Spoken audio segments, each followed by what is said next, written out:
अलीगढ़ शहर के अंदर हिंदू महासभा वालों ने मोदी जी की फोटो बाहर ये कह के निकाल दी कि जो एक बात का नहीं वो एक बाप का नहीं।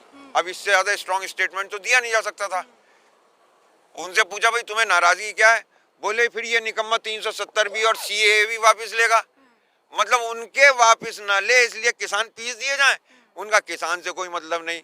उनका मोहन भागवत जी को बताइएगा जाके कि वकील साहब बता रहे थे जब इन्हें एक जगह जमा कर लेते ना फिर ये फुदक फुदक के बाहर चले जाते हैं। बाड़ा बनवा लें, एक बड़ा सा बाड़ा, उसमें रखे हैं ऐसे वाले हिंदुओं को, जागो हिंदू जागो, जागो हिंदू। अरे मुंह पे पानी डाल के देख लो कहीं दारू पिए तो नहीं पड़ा। घंटे भर से चिल्ला रहे हैं जागो जागो, जाग नहीं रहा। तो इस तरीके की बातें मोहन भागवत करते रहते हैं। नमस्कार, बहुजन टीवी देख रहे हैं आप और मैं हूं आपके साथ पूजा। और इस वक्त हम मौजूद हैं गाजीपुर बॉर्डर पे और हमारे साथ वकील साहब है बात करने के लिए। तो इनसे हम बात करेंगे आज इसी पर जो पूरे दिन का मुद्दा रही है कि संसद के दोनों सदनों से आज जो कृषि कानून बिल वापसी करवाने थे वो हो चुके हैं।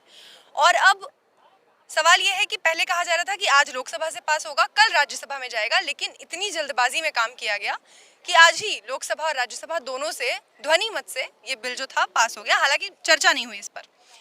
और सबसे बड़ा सवाल ये निकल के आ रहा है कि अब आप लोगों को एक उम्मीद मिली होगी क्योंकि आपकी जीत लगभग तय हो गई है। बाकी 6 मांगे आपने लिख के दी हैं उसका पता नहीं, लेकिन आपकी ये बड़ी मांग सरकार ने मान ली है। कितनी उम्मीद बढ़ी है? नाउम्मीदी कुफ्र है। हम शुरू से ही उम्मीद से थे और हमें ये भरोसा था कि एक ना एक दिन ये सद्बुद्धि भी नहीं आएगी तो किसी ना किसी मजबूरी में, किसी ना किसी डर में इन कानूनों को वापस लेंगे। और जो उम्मीद की बात आप कर रही हो तो वो आपने एक फेमस एक्सपेरिमेंट साइकोलॉजी का सुना होगा कि जिसमें एक जार में पानी भर के चूहे को डाल दिया था और वो 15 मिनट बाद डूबने लगा तो उसे बचा लिया गया। उसके बाद जब फिर ये एक्सपेरिमेंट उस चूहे के साथ रिपीट किया गया तो उसने 60 घंटे स्ट्रगल किया। तो इस एक्सपेरिमेंट को होप कहा जाता है। इस जीत से जैसे मोदी जी ने सरेंडर किया है, किसानों को ही नहीं पूरे देश को एक उम्मीद बन गई है, एक आशा का, ये होप का उनके अंदर संचार हो गया है कि वो इस दुष्ट अन्यायकारी और तानाशाही सरकार को अगर ऐसे हरा सकते हैं तो और मामलों में भी वो उन्हें शिकस्त देंगे। तो मोदी जी ने अपनी परेशानियां खुद अपने आप इनवाइट की हैं और उम्मीद दी है किसानों को और देश को कि मोदी जी से निपटा जा सकता है। हाँ, इसीलिए आप लोगों ने भी एक मांग पूरी होते ही 6 मांगों की लिस्ट और थमा दी। नहीं, ये कहना बिल्कुल गलत है। ये गोदी मीडिया का जो लाइन आती है पीएम ऑफिस से, ये उनके लिए है कि आप अपने आप बस सब जने ये सवाल पूछते रहना। जब हम यहाँ आए थे तो हमारी 2 मांग थी कि काले कानून वापस लो। तो ये मांग क्या थी? वो हमें कानून दे रहे थे, हम नहीं ले रहे थे। वो जबरदस्ती दे रहे थे, हम नहीं ले रहे थे। तो उन्होंने जो चीज हमें दे रहे थे और हमने नहीं ली तो वो वापस ले ली। लेकिन जो हम मांग रहे थे एमएसपी, उस पे वो खामोश रहे। तो एमएसपी के लिए फिर उन्होंने भ्रांतियां भी उड़ाई और जैसा कि उनका आईटी सेल करता है कि भारत के पास तो इतनी व्यवस्था ही नहीं है कि वो एमएसपी पे सारा अनाज खरीद सके। तो इस तरीके की भ्रांतियां उड़ाई। तो ये वही लोग उड़ा रहे हैं, बाकी इसमें कोई सच्चाई है नहीं। लेकिन संजय सिंह जी, आप पेशे से वकील हैं तो आप बेहतर तरीके से इसको समझ सकते हैं कि जो सुप्रीम कोर्ट ने कमेटी बनाई थी 4 लोगों की, जिसमें एक किसान नेता भी थे भूपेंद्र सिंह मान, जो कि बाद में उन्होंने पीछे बैकस्टेप कर लिया। जो 3 लोग थे उन तीनों का आज भी यही कहना है कि अगर एमएसपी लागू होती है तो देश जो है वो कंगाल हो जाएगा। ये देश किस चीज पे पैसे नहीं खर्च कर रहा, मुझे समझ में नहीं आ रहा कि ये देश अपने खाने के अगर भुगतान किसान को, अन्नदाता को पूरा करेगा तो बर्बाद कैसे हो जाएगा? एमएसपी है क्या? आप जो है ये इसे इस अंदाज से लगाइए कि एक किसान के पास उसकी जमीन करोड़ों की हो गई, कीमत बढ़ गई दिल्ली के आसपास, करोड़ों की जमीन है, लाखों की मशीन है, हजारों का तेल, पानी, खाद, बीज, लेबर, तब आलू उठता है 4 रुपए किलो। लेकिन शाम को जब लेस लेते हैं उसके पोते पोती किसान के तो वो मिलता है 10 रुपए का 25 ग्राम, 400 रुपए किलो। तब ये देश बर्बाद नहीं होता? जब इंपोर्टेड गाड़ियां इस देश के अंदर आती चली जाती हैं, टीवी आते चले जाते हैं, मोबाइल आते चले जाते हैं, जब यहाँ के लोग इन सब चीज़ों को खरीद के विदेशों को पैसा देते हैं तब ये देश बर्बाद नहीं होता। लेकिन अगर ये देश अपने खाने की रोटी के पैसे उसके अन्न उत्पादन करने वालों को दे दे पूरे, तो कैसे बर्बाद हो जाएगा? तो ये झूठ कर बोलते हैं, बकवास करते हैं। लेकिन प्रधानमंत्री जिनके बारे में आप कह रहे हैं कि उन्होंने आप लोगों को एक जो आपने एक्सपेरिमेंट बताया उसके तहत कि उन्होंने आप लोगों को एक उम्मीद दे दी है, प्रधानमंत्री का लगातार ये कहना है कि वो जन सेवा के लिए यहाँ आए हैं, सत्ता से उन्हें कोई लोभ नहीं है, आगे भी उन्हें सत्ता से कोई लेना देना नहीं है। कथनी करनी में अंतर है उनके पास। और ईमानदारी की बात बताऊं कि राजनीति तो हम लोगों की समझ में आती नहीं है, हम भोले लोग हैं, आस्थावान लोग हैं, बकौल विवेकानंद के। लेकिन हमें सच और झूठ की तमीज है। इस हिंदुस्तान ने मोदी जी के सच को पहचान लिया है और इसकी प्रवृत्ति भी चुप रहने की है। ये शोर नहीं मचाता, बहुत क्रांति नहीं करता है। तो लेकिन इसे सबक जब समझ में आ जाता तो ये सबक बहुत अच्छा सिखाता है। मोदी जी जस्ट वेट और देखिए कि भारत की जो आदि इसकी समझ है और जो इसके कार्य करने का तरीका है वो आपको इतिहास में जितनी ऊंचाइयों पे पहुंचाया था उससे भी ज्यादा गहराइयों में दफन करेगा। संजय जी, कैसे हम मान लें कि जो जनता है वो समझ चुकी है, क्योंकि हमने देखा कि त्रिपुरा में जिस तरीके की हिंसा हुई उसके बाद भी बीजेपी वहां सत्ता में आ रही है, उनको निकाय चुनाव में 325 सीटें मिली। वाह, कितनी खूबसूरत बात है कि जवाब भी आप ही ने दिया और सवाल भी आप ही पूछ रही हैं। आप मुझसे पूछ रही हैं कि साहब समझदार कैसे हो गई जनता। वहां पे क्या हुआ? दंगे हुए, इलेक्शन हुआ। नहीं, मैं आपके अंदाज में पूछ रही हूँ, आप कह रहे समझदार हो गई है। दंगे हुए, इलेक्शन हुआ। त्रिपुरा ऐसे दंगों के लिए नया है। बिल्कुल। हमारे यहाँ भी दंगे, गुजरात में दंगे हुए, ये मजबूत हुए, मुजफ्फरनगर में दंगे हुए, ये सत्ता में चढ़ गए। तो हम लोग ये समझ चुके हैं, भारत की मेन भूमि ये समझ चुकी है कि इन्हें अगर खिलना है तो कीचड़ जरूरी है, अगर इन्हें चढ़ना है तो दंगे जरूरी हैं। हमने उसकी काट बांध दी है। तभी इन्हें कितनी बेचैनी हुई थी जब 5 सितंबर को राकेश टिकैत ने मुजफ्फरनगर में कहा था अल्लाह अकबर, हर हर महादेव। तब ये समझ गए थे कि वो दंगों वाला मसाला तो गया। मतलब उत्तर प्रदेश में अब आप दंगे नहीं होने देंगे। अब की बार के दंगे जो हैं उनके बीच में नहीं होंगे जिन्हें लड़ाया जाता है। अब की बार के दंगे उन लोगों के बीच में होंगे, एक तरफ वो पक्ष होगा जिन्हें लड़ाया जाता है, जैसे कभी हिंदू मुस्लिम करा दिए, कभी हिंदू जाट करवा दिए, कभी एंटी सिख करवा दिए, और एक तरफ वो लोग होंगे जो ये दंगे कराते हैं, पूंजीपति वर्ग, जो सत्ता पे काबिज रहने के लिए हम लोगों को इस तरीके से लड़ाते हैं।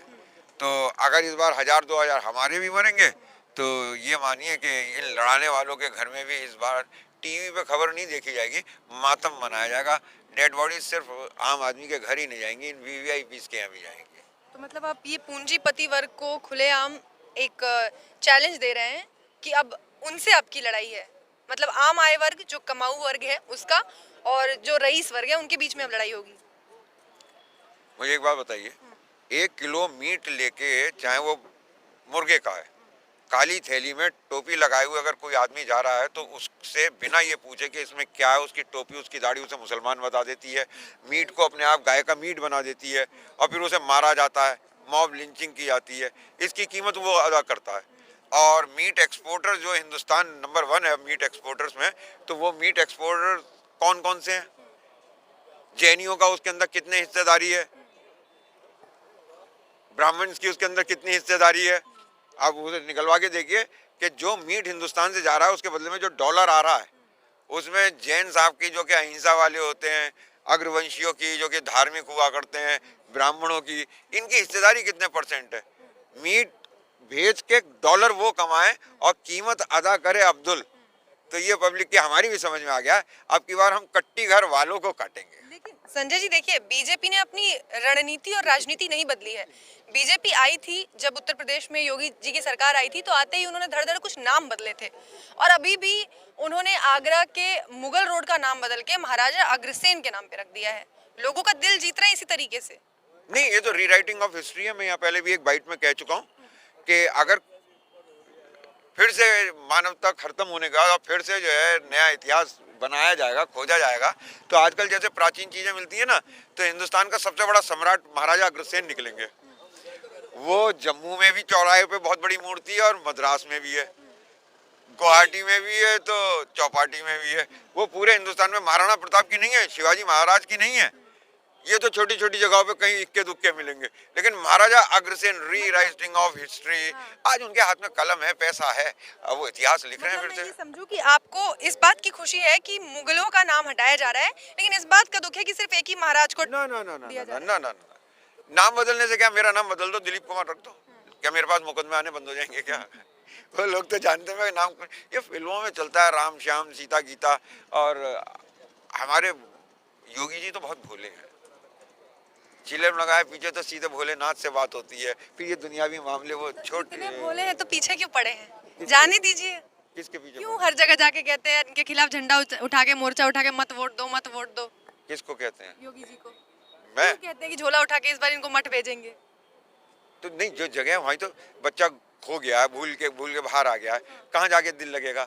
सत्ता के गलियारों में उसने देख लिया बेचारे ने, वो भी कुछ खास नहीं कर पाया, हमें भी दिख गया कुछ खास नहीं कर पाया, तो हम बच्चे को फिर मठ में ही तो छोड़ के आएंगे जहाँ पला बड़ा हुआ है, खेला आपको कूदा है। कहाँ से खुश नहीं लगते? हर पोस्टर में उनके देखिए पूरे दांत दिखते रहते हैं, इतने खुश तो लगते हैं हर जगह। ओह, आपको उनके दांत जो हैं। नहीं, मुझे एक बार मुझे किसी ने बताया था जब मैं रिपोर्टिंग कर रही थी तब। नहीं, उनके दांत वो मुस्कुराहट के नहीं है, वो फोटोशॉप है, एक्चुअली भींचे हुए हैं अच्छा, गुस्से में गुस्से। आप उनके मन की और बात वो समझते इतने हैं। वो इतने गुस्से में, आंखें भी उनका गुस्सा बताती हैं, उनकी भाषा भी गुस्सा बताती है कि कवर खोद के लाश निकाल के बलात्कार करेंगे। तो इतनी घृण, इतनी विभत्स मानसिकता, ऐसा व्यक्ति मुस्कुरा सकता है? हो सकता है जब ये फोटो खींची गई हो तो सामने कोई कष्ट में हो तो देख के ये मुस्कुरा रहे हो, क्योंकि किसी को सुखी देख के तो ये आज तक मुस्कुराए नहीं है। दोनों बात आप खुद ही कह रहे हैं भोले भी हैं, फिर आप कह रहे हैं कि नहीं, दुखी देख क्या के। भोले में और दुखी में वो दुष्ट में अंतर नहीं होता क्या? एक दुष्ट भोला नहीं हो सकता? वो दुष्टाई भी भोलेपन में करे चले जा रहे हैं। योगी जी के लिए नया निकाल के लाए हैं कि भोले वाले दुष्ट हैं, ऐसा कुछ? हाँ, और क्या? ये हमने पहली बार सुना है। क्यों? दुष्ट का जो है चतुर होना बहुत जरूरी है क्या? चतुर ही दुष्ट होगा ऐसा नहीं है। भोले चतुर भी- बुद्धि होती है, दुष्ट वही हो सकता है। जी नहीं, कैसी बातें कर रहा हूँ? जो प्रवृत्ति वाइज हो, फिर भाई वो शैतान होता है, वो मासूम सांप बच्चा तपस्या शैतानी कर करता गया, है। वो सांप तपस्या कर गया और फिर उसके बाद वो डंक मारेगा तो उसका जहर काम करेगा नहीं? कर प्रवृत्ति तो बेचारे की वही है ना, बेसिक इंस्टिंक्ट्स। तो ये दोनों अलग चीजें हैं ना, मिलाइए मत। ठीक है, अब कानून वापस हो गए। आखिरी सवाल कि कानून वापस हो गए हैं, आने वाले चुनावों में आप अभी भी प्रचार करेंगे, अभी भी कहेंगे कि मोदी जी को वोट मत दीजिए? तो उनकी तपस्या तो वैसे ही फ्लॉप हो गई ना। ना, उनकी तपस्या से तो मेरा बहुत डर लगा, आप ही को बता रहा हूँ और किसी को नहीं। टीवी पे 19 तारीख को आए, बोले हमारी तपस्या में कुछ कमी रह गई, तो मुझे बड़ी चिंता हुई। पानी इन्होंने डलवाया जाड़े में, लाठी इन्होंने पड़वाई जाड़े में, गर्मियों में यहाँ पे, बरसात में यहाँ इतने लोग इतने प्रताड़ित होके यहाँ लोग शहीद हुए, उसके बाद कहते हैं कि हमारी तपस्या में कमी रह गई। क्या सबकी जान लेके मानते हैं? ऐसी कौन सी तपस्या? ये तपस्या कर रहे थे वो। कीले तो भूल ही गए आप। छोटी छोटी चीजें, यहाँ तो जान पे बनी हुई है। आपको कीलें दिख रही हैं, हमें कार दिखती है सड़क पे चलते हुए, हमने डर लगता है पहली बार कहीं देखा था। मंत्री पुत्र पीछे से आकर ठा कर दे। नहीं, हमने पहली बार देखा था कि कीले लगाई जा रही हैं आंदोलनकारियों को रोकने के लिए। ऐसी बात आप ये अपना हलफनामा सुप्रीम कोर्ट में दीजिएगा, वो कहते हैं हमने तो कुछ किया ही नहीं, किसान रोके पड़े हैं। आप भी हमारी बात कह रही हो, पर सुप्रीम कोर्ट को भी हलफनामा चाहिए। बताइए, सारी दुनिया बता रही है सड़क किसने रोकी। अब आज भी जाकर देख लिए सड़क किसने रोकी। चलिए, सुप्रीम कोर्ट का फैसला तो अभी पेंडिंग है, जब तक उस पर सुनवाई होगी तब की तब देखेंगे। लेकिन फिलहाल सड़कें तो रुकी हुई हैं, लोगों की आवाजाही को कष्ट तो हो ही रहा है। उन्हें उम्मीद आई थी 19 तारीख को कि अब शायद आप लोग जाएंगे घर की तरफ। अरे नहीं नहीं, ये लोगों का जो जुड़ाव हमारे साथ है, जो हमारे प्रति उनका प्रेम है, हम देख के दंग हैं। अलीगढ़ शहर के अंदर हिंदू महासभा वालों ने मोदी जी की फोटो बाहर ये कह के निकाल दी कि जो एक बात का नहीं वो एक बाप का नहीं। अब इससे ज्यादा स्ट्रॉन्ग स्टेटमेंट तो दिया नहीं जा सकता था। उनसे पूछा भाई तुम्हें नाराजगी क्या है, बोले फिर ये निकम्मा 370 भी और सीएए भी वापस लेगा। मतलब उनके वापस ना ले इसलिए किसान पीस दिए जाएं। उनका किसान से कोई मतलब नहीं, उनका श्रम से कोई मतलब नहीं, शोषण से कोई मतलब नहीं। उन्होंने तो कट्टी का चर्बी का घी बनाना है, बेचना है, गधे की लीज से गरम मसाला बनाना है, बेचना है। तो ऐसे लोगों को इस बात के ऊपर चिढ़ हो रही थी मोदी जी से कि इन्होंने किसानों का बिल वापस क्यों ले लिया, जबकि उनका किसानों से कोई लेना देना ही नहीं है। तो भारत ऐसे मूर्खों की मूर्खता की वजह से कष्ट भोग रहा है। अब आरएसएस की आपने बात कर ही दी है तो एक और सवाल पूछ ही लेती हूँ। आरएसएस प्रमुख का कहना है कि हिंदू कमजोर हैं, हिंदुओं को अगर ताकतवर बनना है तो उनके लिए उन्हें एकत्रित होना पड़ेगा, एकजुट होना पड़ेगा। मेरा उनसे कहना ये है कि वो बिल्कुल सही जगह पहुंच गए और मैं भी ये मानता हूँ, और उन्हें एक जगह एकत्रित, लेकिन इनके साथ एक प्रॉब्लम और है। मोहन भागवत जी को बताइएगा जाके कि वकील साहब बता रहे थे, जब इन्हें एक जगह जमा कर लेते ना, फिर ये फुदक फुदक के बाहर चले जाते हैं। बाड़ा बनवा लें, एक बड़ा सा बाड़ा, उसमें रखें ऐसे वाले हिंदुओं को। हिंदू कमजोर है, हिंदू भला है, जैसे अभी वो भोले बताए थे ना, योगी जी भोले, ऐसे हिंदू भला है, भोला है, सो रहा है, जागो हिंदू, जागो जागो हिंदू। अरे मुंह पे पानी डाल के देख लो, कहीं दारू पिए तो नहीं पड़ा। घंटे भर से चिल्ला रहे हैं जागो जागो, जाग नहीं रहा। तो इस तरीके की बातें मोहन भागवत करते रहते हैं। देख लीजिए अगला बैनर आपके नाम का निकाल देंगे। काहे पे? हिंदुओं के बारे में बोल रहे हैं आप जिस तरीके से, याद नहीं आपको जंतर मंतर पे रिपोर्टर को पकड़ के कह रहे थे जय श्री राम बोलो। जब मैं बिना पकड़े कह दूंगा जय श्री राम, मुझे क्या जा रहा है। लेकिन हिंदुओं के अगर खिलाफ वो ये बोलेंगे। कहेंगे कि इसके अंदर ये भावना ऐसी रखी जाए, जय श्री राम जो है राम राम साहब, मतलब एक टाइम मैंने ऐसा भी देखा, आपने शायद वो कार्टून में उसका रिफ्लेक्शन देखा होगा कि एक आदमी साइकिल पे जाता हुआ हिंदू चौधरी अपने उस पे, और वो सामने वाले साइकिल वाले से कह रहा है कि तन्ने ईद की राम राम। तो राम राम यहाँ का संबोधन का कल्चर था, उसे युद्ध घोष में बदला, जय श्री राम जय श्री राम। और किसने बदला? जिनका युद्ध का कोई इतिहास नहीं है। अग्रवाल साहब का, गुप्ता जी का, गोयल साहब का, मित्तल साहब का, जैन साहब का कोई भी रिश्ता नहीं है, न तलवार से है, न युद्ध से है, न युद्ध घोष से है। बस डेमोक्रेसी में देश को भड़काने और बहकाने के लिए, हम लोगों को लड़ाने के लिए जय श्री राम के नारे लगवा रहे हैं।